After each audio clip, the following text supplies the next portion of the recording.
As our email, as our email stated, or my email stated, our speaker for this month unfortunately had another responsibility and couldn't join us. And Gail, you're Gail Powers Schaub, right? That's correct. Okay, so graciously stepped in at my request.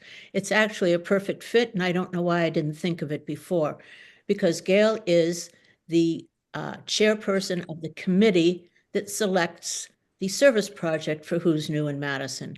And those of you who have been coming to the luncheons and reading our website know well how important this is to Who's New. It's a big project, and over the years, it's grown even bigger. We've had some wonderful service projects. As a matter of fact, I see Sue Glotzer there. 19 years ago, Sue and I were the service projects chairs. And I think we raised, Sue, what did we raise? Less than $5,000, and that was a big deal. And now we're up in the tens of thousands of dollars that we can contribute to a service project. And the service project is an important part because it takes a social club, which is what Who's New is, and gives it some direction in our community. So Gail, your organization or your committee does a big deal in Who's New. And I welcome you on behalf of all of us, and we're anxious to hear about the service project, how it works, what your criteria is for choosing. And then I hope that those of you who are on Zoom this morning will make some suggestions about organizations that we might sponsor. So Gail, I'm turning it over to you. Thank you so much. I'm happy to be here. I am going to start by talking a little bit about the service committee. I may be preaching to the choir on some of this, depending on who's on the call. I'm looking at my notes right now, so I'm not able to see what's going on the screen. So if anybody raises their hand or anything, would you kindly let me know? Sure. And then I'm going to talk about the committee and the events that we typically run. And then I'm going to talk about the selection of the nonprofit that we do on an annual basis. So the service committee is a permanent standing committee that is described in the Who's New bylaws, and its purpose is to advance the service mission of Who's New. So as we just discussed, Who's New is a social committee, but it has a service mission. And I want to just take a minute to tell this story about how I decided to take the job of chair of the committee. I joined Who's New in July. In the following June, I was at a lunch meeting in a restaurant, and Barbara White was at that meeting. And they had been trying to identify a committee chair for a couple of months, and I kept reading about it in the newsletter and stuff. But and I was a couple of glasses of wine in at this point. And Barbara said, it's a pity that we have a 700 membership organization and nobody wants to step up to lead this committee. And I just thought I could do that. So I volunteered. And as I always say when I'm with the committee, running the committee and being on the committee is really just like a day at the spa. It's a lot of fun. So right now our committee has about 20 members, and Sue Terry, one of our members, is on this call with me, or this Zoom. And people come and go. Like what the typical thing is, a new member joins and they click they want to belong to every single committee. And then, the practice is we welcome them and then, let them know a little bit about what the committee work involves and how often we meet and that sort of thing. And then they decide whether they want to stay on the committee. But we have a core group of 18 to 20 members on our committee who are committed and attend the meetings and are doing the work. This year, I've taken this sort of informal tagline for the committee as being the way that Who's New members can share our time, talent, and treasure. And this is, I think, and it's an inclusive tagline, because if you look at the Who's New membership as a whole, some of us have a lot of time on our hands, some don't. Some have special talents to share. We have amazing talents in the membership, and some can afford to share their treasure or their money. And so this way, if we think about what we do as sharing our time, talent, and treasure, we create a bigger umbrella to involve, more or possibly all of the women who are in Who's New and have different circumstances, so that everybody contribute as they are inclined and able. The committee's responsibilities are to represent the committee at the monthly board meetings and share the status of activities with the board, excuse me, to plan fundraising events for the upcoming year and present that plan to the board of directors, to introduce new service partners to the membership at the September luncheon, to coordinate with the luncheon and program committees on a regular basis, to execute those planned fundraising events. And I'm going to talk more about those in detail shortly. We also track the funds and volunteer hours that are contributed by members, and we present the net funds raised to the service partner throughout the year. So it's an ongoing sort of instantaneous contribution that happens for the service partner. We document our completed events and communicate activities with our membership through the website, the newsletter, and printed material.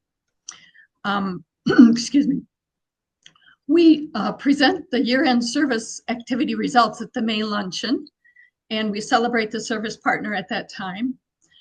We manage the service budget in coordination with the treasurer and the board of directors, and it's specifically spelled out that the funds spent on fundraising events must be covered by the proceeds of the event. So if the Mahjong tournament is going to give a prize, a cash prize, the prize is going to come out of the funds raised by the registrations for that event. And then the net proceeds are presented to the service partner. We help set the budget for the future year in coordination with the treasurer and the board of directors.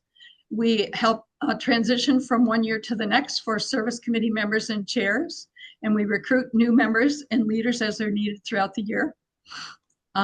We research potential nonprofit service partners for the upcoming year, and we specifically consider the impact that Who's New can make to help deliver the service partner's mission. As well, we consider how our financial contributions, volunteer work, and in-kind contributions will make a difference for that organization. And after the committee completes the evaluation of the service partner, they make the final selection and present it to the board of directors at the May board meeting. This year, our partner has been Babies and Beyond as our selected nonprofit. They are located on Stoughton Road in Madison, and they work to provide families access to essential baby care supplies and support to promote health, wellness, and happiness for their children. They operate a sharing center and diaper bank, a safe sleep program. They provide baby care, welcome packages, furniture, and specialized classes. They serve over 1,300 babies and families each year with over 55,000 diapers each month. And all services are free to women who are pregnant and parents or caregivers of children ages 0 to 4 years old.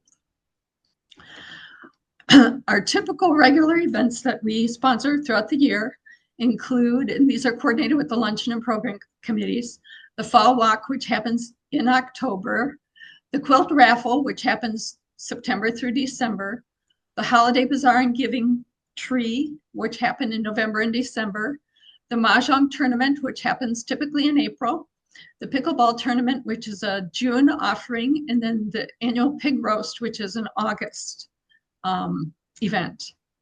The committee runs these events in partnership, usually with a Who's New interest group, if there's one that's willing and able and steps forward. We designate 1 or 2 members of the committee to liaise with those groups as leaders for each event. And when no interest group is involved, we get leaders from the committee for each event. When members at large suggest a fundraising activity, for instance, if somebody recommended we run a yard sale or something, I would take that activity to the committee as a whole where they would consider it. We would look for a leader or leaders to emerge.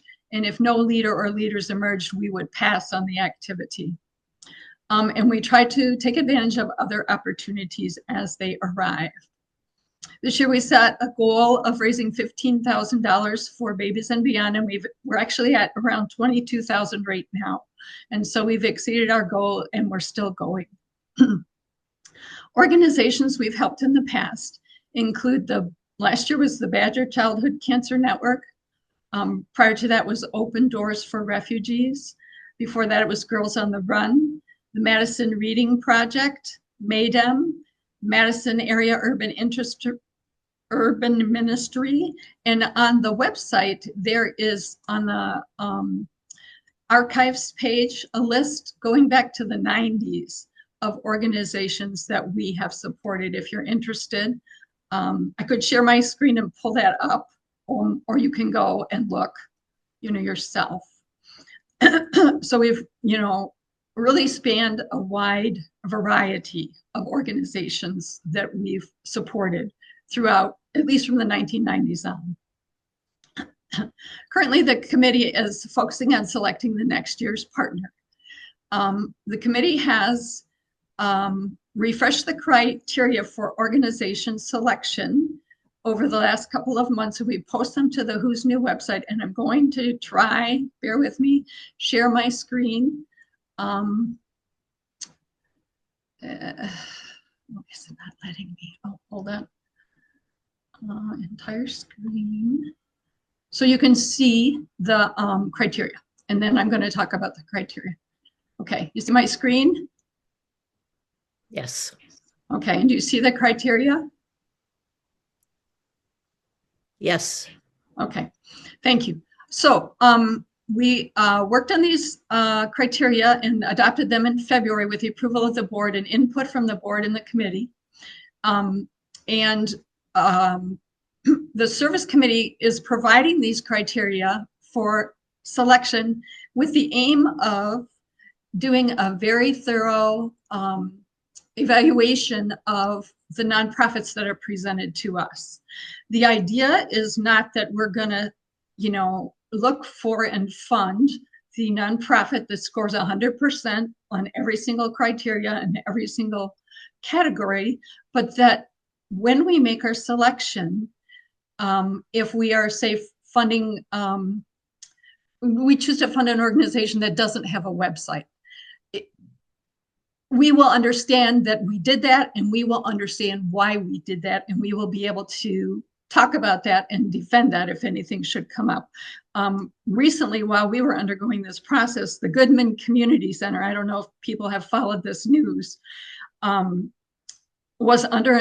been under investigation for financial malfeasance, and they had an employee embezzle more than $600,000 in money and objects. And so, if we had been funding Goodman Community Center, our members and board would look at us and say, well, why did you make that decision? We want to be able to say, this is what we looked at, this is what we found, this is why we thought Goodman Community Center might be a good candidate for funding. And, it's true in this world. If somebody wants to steal and cheat, they're going to steal and cheat. But if the nonprofit is doing their very best to follow established nonprofit best practices and was unable to prevent that, then it's clearly not any fault of ours. So that's kind of why we decided to take this very thorough dive into the criteria for evaluating the nonprofit. And so I'm just going to quickly go through the criteria, excuse me. So, informally, we want them to be a local Dane County 501c3 organization supporting women and families. We want it to be an organization who gets support from small individual local donors. We provide an organization that provides opportunities for members to volunteer their time, talents, or treasure, right? And we want organizations for which our support will make a difference. So we don't want our support to be a drop in the bucket. We want it to be an amount that'll make a big difference to that organization, whether they're funding renting a new facility or whatever. So, the committee decided we wanted to keep those as informal criteria for consideration. And that's sort of historically been, as I understand it, what Who's New has had as informal criteria. We divided the weighted evaluation criteria into, I think it's 4 areas. 5 areas. 5 areas? Yes. So we have mission, vision, and values. So we're looking for organizations that really know what they want to do and have a plan to get there. that their mission is matched to their size and resources, that the mission shows evidence of, or that the organization shows evidence of planning, goal setting, and engaging the stakeholders that they serve in that planning. An organization that uses metrics for success, or maybe if they don't really call them metrics, they're looking at how many members or how many clients they're serving, how well they're doing, how they're meeting their goals.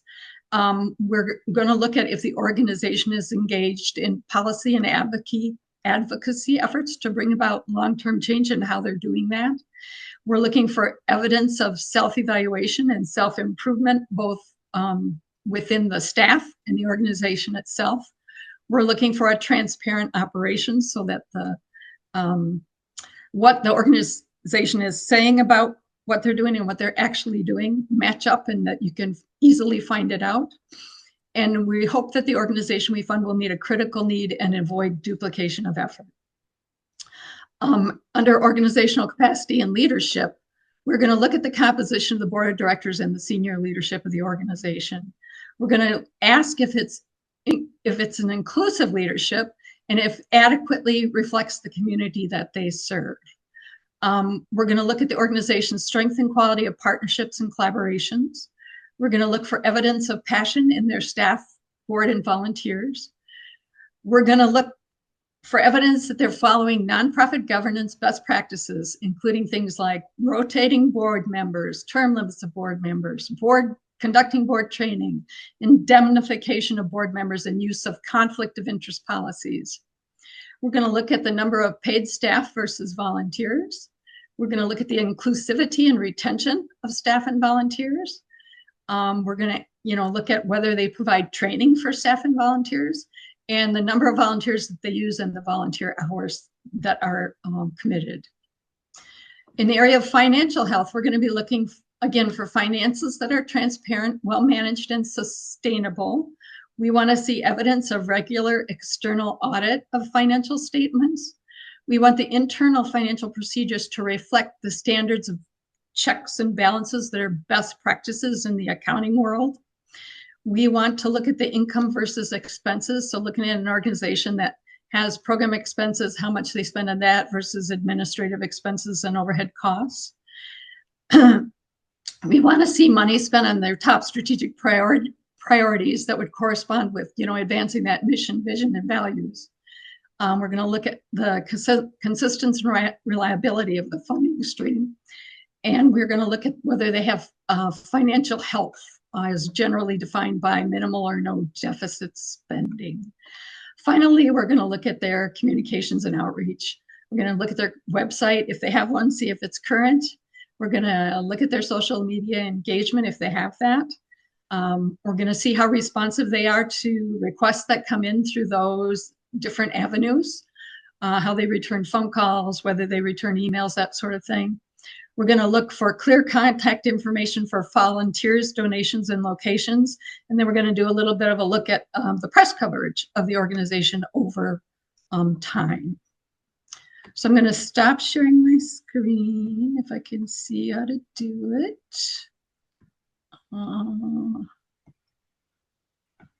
Did that work? Did I leave the meeting? Oh, stop share. Okay. Okay, there we go. Okay, so I'm going to go back to my notes for a minute and tell you where we are in the process of selection. So we've put out a call for suggestions in the newsletter and on our webpage. Members who want to make a suggestion for a nonprofit for funding for next year can look at the criteria, make a suggestion by sending an email to the Who's New Service Committee. I want to reinforce that if you have seen me in the past and told me a good organization, it's not going to make it onto the list unless an email comes into the service committees, just because I can't remember things. So if you have, and if the DEI committee wants to make some recommendations, you will need to, make sure that those translate into an email to the service committee so that we can get those on our list. Then we're meeting in March. Our next meeting is on the 10th. We're going to look at a revised process and timeline. It's going to be a little bit different from last year just because of changing the criteria at this point has made a little bit of difference. Our goal is to have all nominations in by March 21st. And then I think what the process is going to be is at the committee, we're going to look at all the nominees.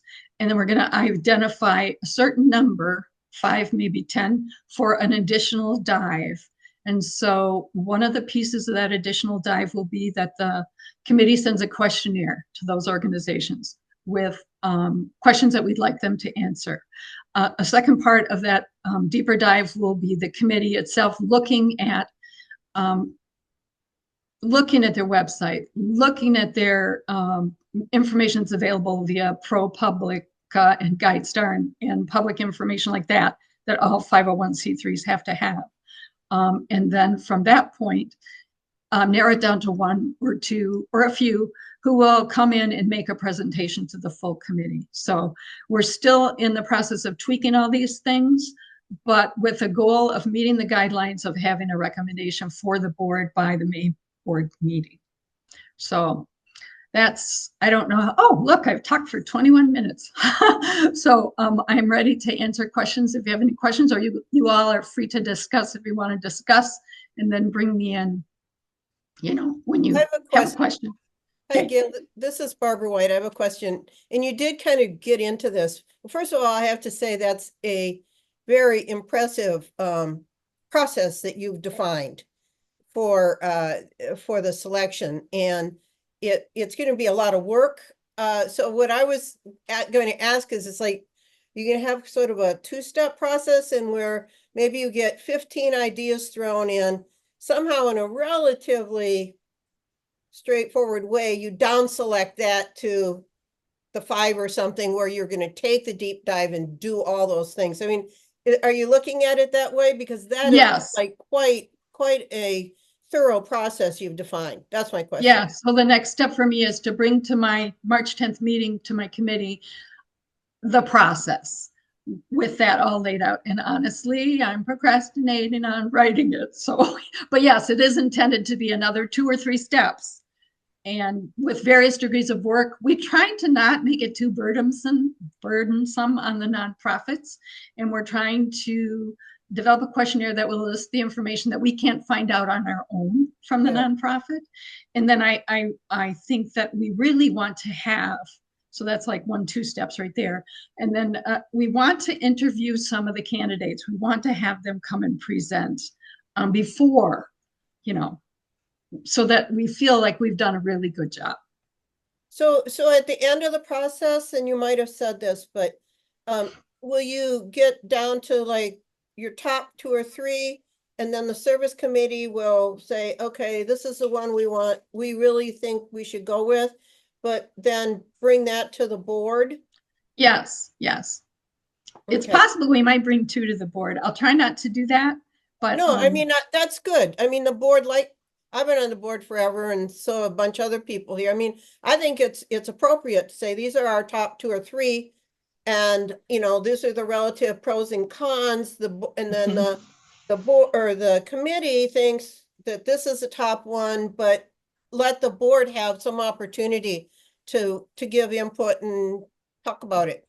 That's the way it has been done in some previous years, although it hasn't been, I think, defined so clearly that it's always done that way.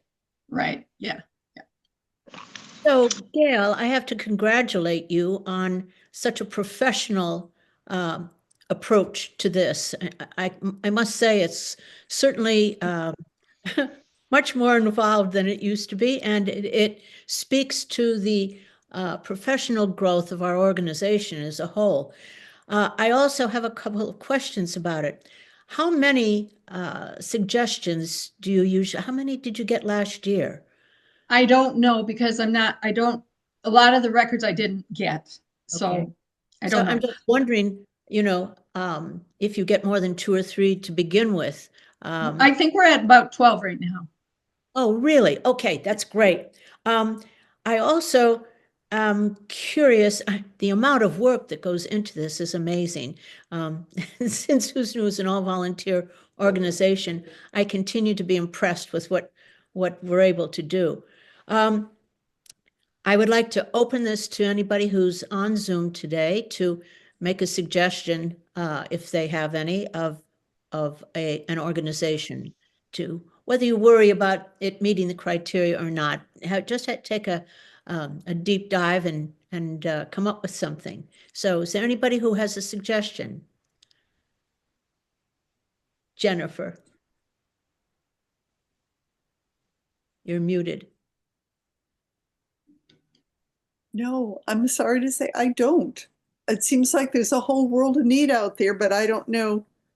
I don't have any specific ideas for this particular area. I mean, I suppose we could go with something like the Children's Hospital, or So, when you mention that, that's one of the first things that comes to my mind, because it's such a huge organization and gets varieties of money from other organizations. And so does our, $20,000 or $25,000 even make a difference to some of these larger organizations? I'd like to say yes, that it does, that every dollar makes a difference. So yeah, Gail, a big organization like. My thinking on that is, they certainly could qualify. I think the committee would love to see that our 20,000 or ever was doing a project, like let's make a reading nook in the pediatric center for, that kind of thing. So that in the world of big money, flooding into places, Who's New Women did this for this big organization. Okay, that makes sense. Yes. Another couple I'll just throw out, the local Ronald McDonald House, or a Grace. We did make a Grace hospice our service project many years ago. It was sometime before 2000. I was on the service committee, and I remember we were very pleased with whatever we raised. But at that time, our membership was 100, give or take. So made a big difference.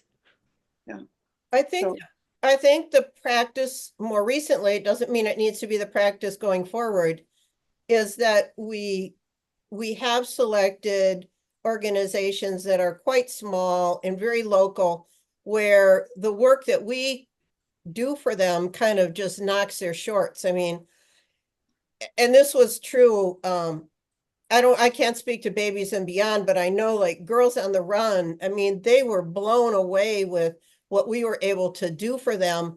And so that's part of the fun, is like, we really made a difference for them. I think also with the refugees, it was a huge impact for them. But anyway, I just know that in my brief, maybe last 5 years or even 3 years being close to this, that has been a really big thing, to go with the smaller local organizations that we can just kind of blow away with our $20,000 or whatever. Martha, did you have a question? I have a comment and a thought for Gail to consider for her committee in talking to the potential service organizations that we would support. And I've asked the people that have run those in the past, what kind of impact does our money have once we're not there after a year, where they get a big influx of money and then it's gone? How are you going to use that money so that it doesn't hurt your budget the following year? Because that makes a big difference for some of these small organizations. And when I've asked the question kind of after the fact, when they are our service partner, they've all said that is definitely an issue they have to think about. So I think it'd be good for us to know how they're thinking about that ahead of time, what this influx of money is going to do, and then not be there the following year. That's a great point, Martha, because, and I think, Gail, you mentioned that choosing an organization that has a project, that the money would would accomplish for that year. So yeah, Martha, that just fits the criteria, I think. I just want to mention an example before your time, Barbara, I think, and that was Healing House when it opened in Madison. It's the only organization this side of the Mississippi River that takes homeless individuals who have been had either a woman who's had a baby and is going to go out on the streets afterwards, or somebody who's had an operation for recuperation, but they've been homeless, so they'd be out on the street or in their car. And Healing House can take people up to 28 days after they've been discharged from the hospital. And not only that, their entire family can come and stay at Healing House during that recuperation. And then during that 28 days, people from Healing House work not only to help them get better, but work with the Road Home and a number of other organizations like that to get them housed, to make sure that they go on with a healthy life plan after that. So is that typical, Gail? Would that be an example of how it works? It's local, it's unique, it's small enough that, $10,000 would knock their socks off. I think that, is the definition of probably what we would hope to achieve. But I want to, my way that I operate is like, I like to have a big tent. So I would like people to make recommendations of whatever they think is worthy, and then we'll figure it out. Oh, so then you'll apply all the criteria, right? Yeah, maybe not all, but we will certainly look at them. Like there's one organization out there called Felicity's Closet, and they provide furniture to abused women who are moving out of their home of abuse into a new place, and they don't have beds and dressers and things to take with them. They literally collect furniture and move the furniture into the new place. They're a small, scrappy organization. Every penny, everything makes a difference to them. The only drawback to them is that they don't have an opportunity for elderly ladies to volunteer because they're moving furniture. But I think they are one of the ones on the list that's been collected this year. And I think a conversation with them is certainly in order. There may be ways that we could volunteer that don't involve moving furniture that they haven't thought of yet. Like, well, you need sheets on those beds. You need some pillowcases. You need some pots and pans in the cupboard, that kind of thing, I see that Kathy Brown has her hand up. Hey there. So with the evolving immigration issue, a lot of the cost of defending their status, there's a lot, and I don't know the name of the organization, but friends in Atlanta pretty much have refocused their donations to support defending your legal status, your immigration status. And I don't know, Gail, do you know, or has it been suggested, any kind of organization? No, nothing's been suggested yet. I don't know off the top of my head, I'm sure. But Actually, I'm a librarian, so I can find that out. Okay. Well, I'm sure it's an absolute drop in the bucket, what needs to be defended, but Actually, as our environment evolves, are some of the needs evolving very rapidly. there is an organization here in town that has for years devoted part of their budget to that very deed, Kathy, and that's Centro Hispano. They have attorneys that work with people who are undocumented or people who are documented who are under duress because of this. They've worked to reunite family members. They have a very professional organization. And yes, it's a large organization, but that particular aspect of it could be addressed with a donation towards that specific thing. Yeah, Martha. In going along with Kathy's comment, I think it's going to be very hard to look at, but we've got to consider the cost cuts that are coming from our government to support these kind of organizations. What kind of nightmare are some of them going to have that's going to drastically affect those that they're trying to help and assist?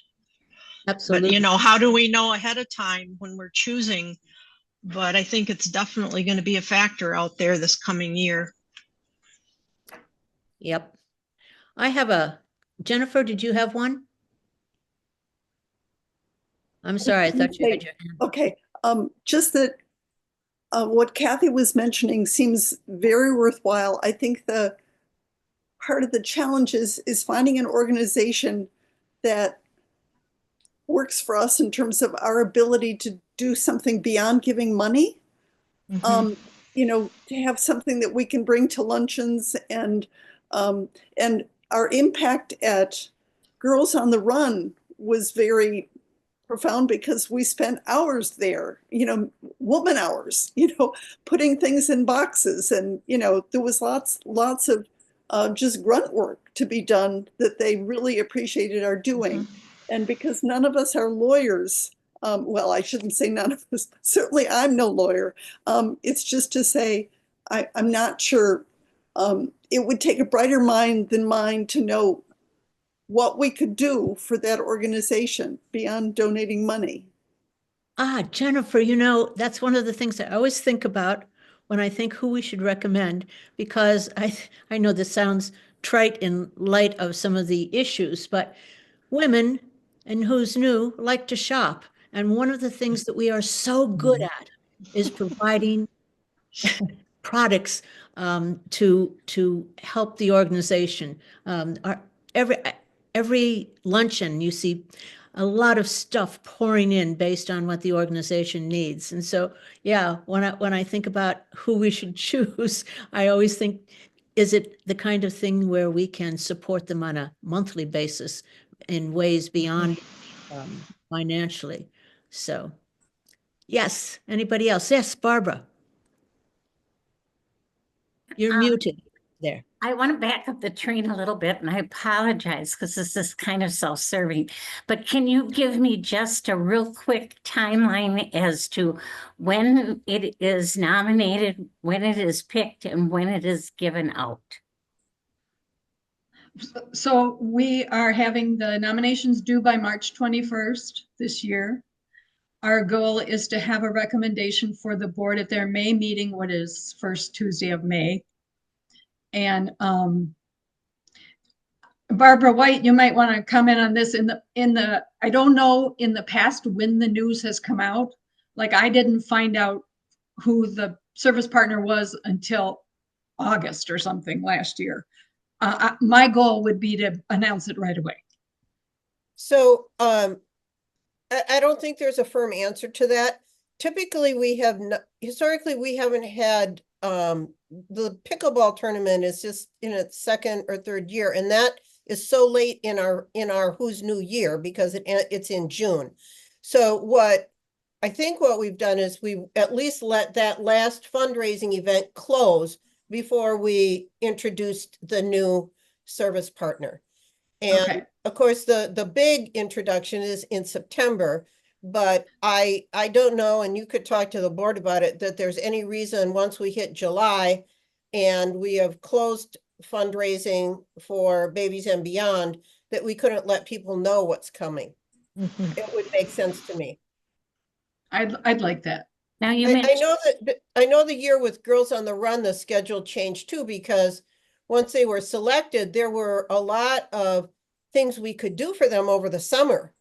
And so that, really moved up the announcement and the participation well before the September luncheon, because that was their cycle, their business cycle kind of. so I'm hearing that March you make the nomination, May it's gone to the board for their recommendation, September it's announced the club, and somewhere around July it's given out. Am I right on that? That sounds pretty good. Pretty good. Okay. Now I have a question also about the email. Where does that come in then? You said that you don't look at something unless it's been emailed in. That's due by March 21st. Okay. So if we would say something today, we would want to encourage an email. All right. I Yeah. also have a suggestion. There's a new project called Soulless House.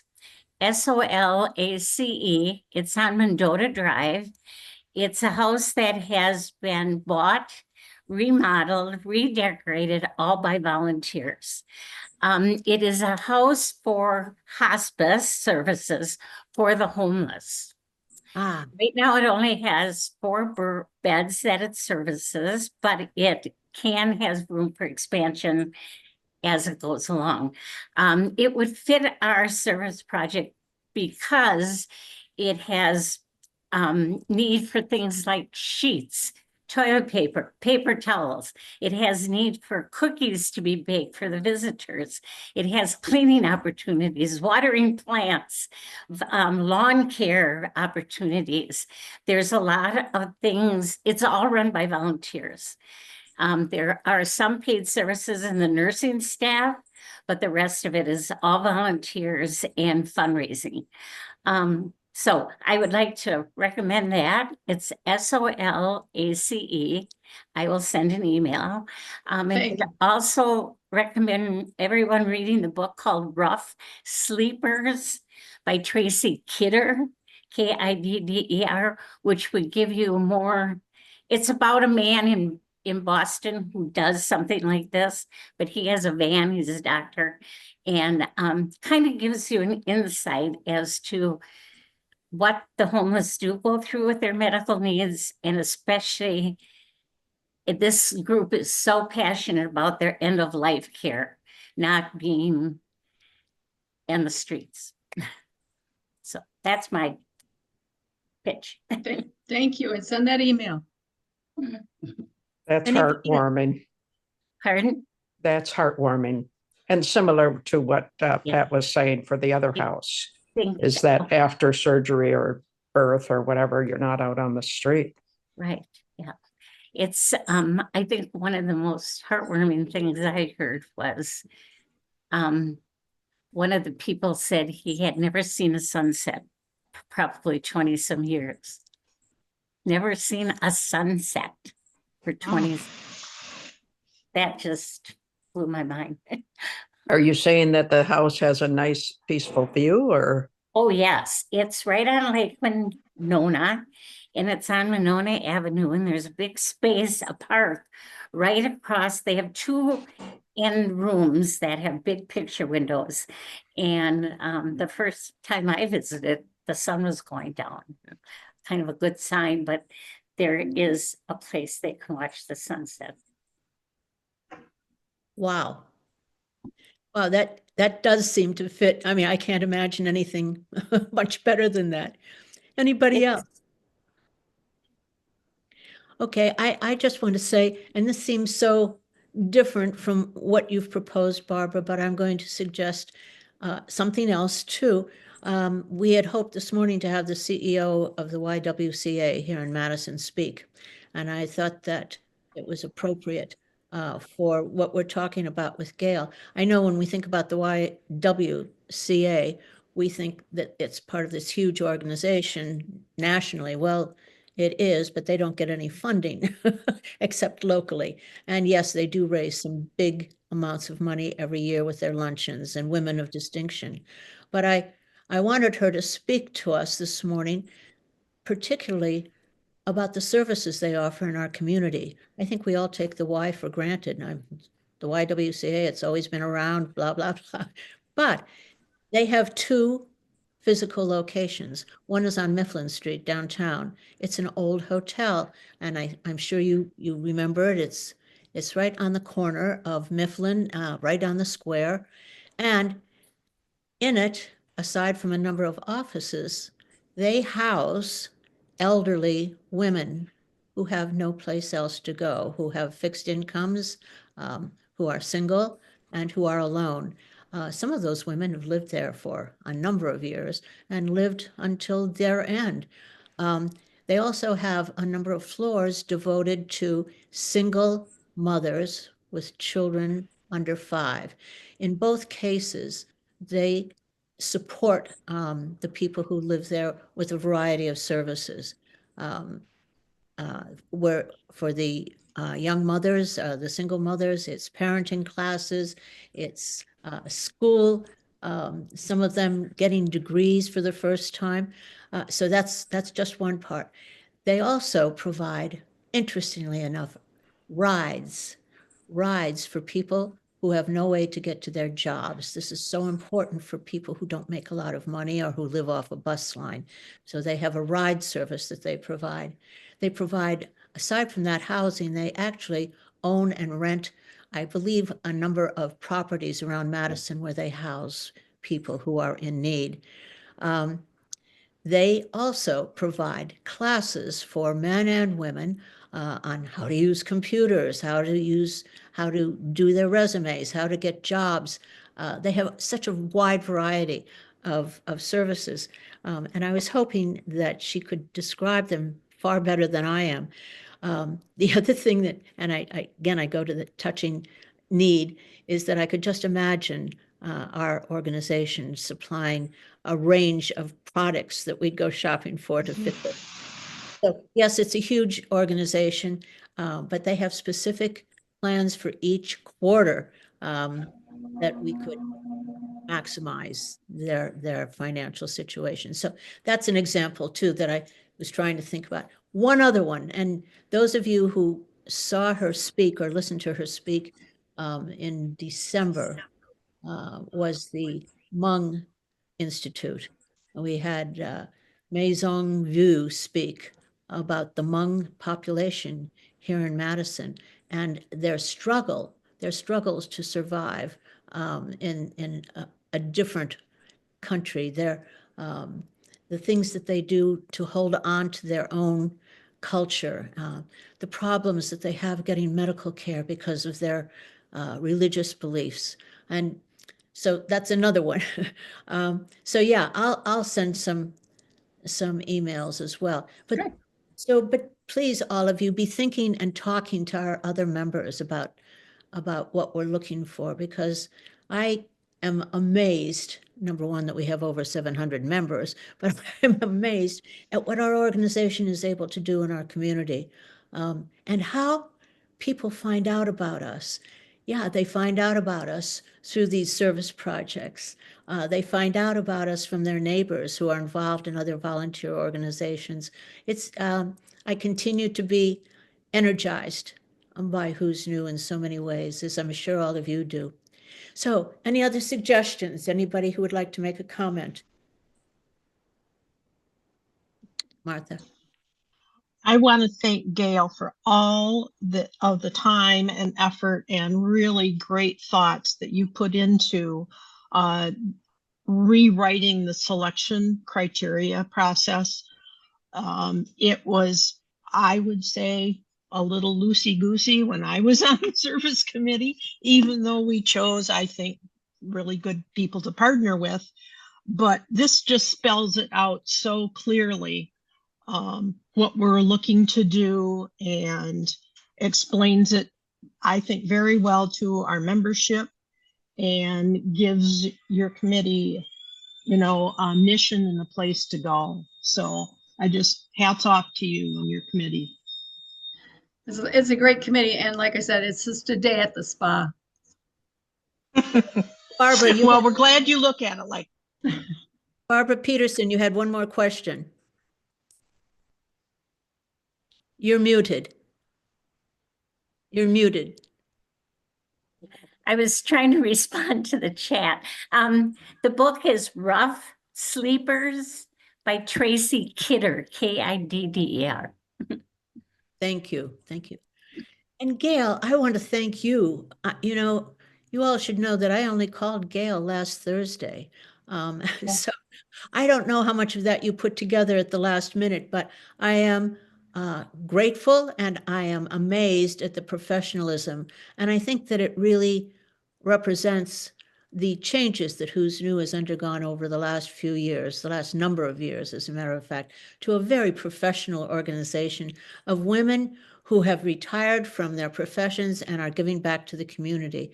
And this is, I think, the primary example of the need for our organization. So I thank you. I thank you for doing this morning, and I thank you for all you're about to do, because you have no idea. Well, can I just reiterate, please send those emails so that your nonprofit gets on the list. And Kathy Brown, if you just send me an email with lawyers supporting immigrants, so that reminds me to look that up. That will help me so much.